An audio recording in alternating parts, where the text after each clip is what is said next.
Insomnia అంటే నిద్ర లేనితనం. సరైన మోతాదులో నిద్ర లేకపోవడం దాన్ని ఇన్సోమ్నియా అంటారు. నార్మల్గా యావరేజ్ అడల్ట్ అనేది 8 గంటలు సౌండ్ స్లీప్ ఉండాలండి. 8 గంటలు కనుక సౌండ్ స్లీప్ లేకపోతే వాళ్ళకి స్లీప్ డిస్టర్బెన్స్ వల్ల వచ్చే ఎఫెక్ట్స్ అనేవి తెలుస్తాయి. కొంతమందికి అసలు నిద్రే పట్టదు.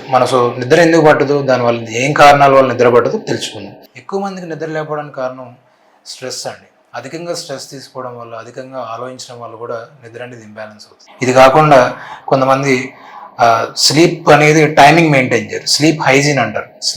ప్రాపర్ స్లీప్ సైకిల్ మెయింటైన్ చేయడం వల్ల కూడా ఇన్సోమ్నియా అనేది వస్తుంది.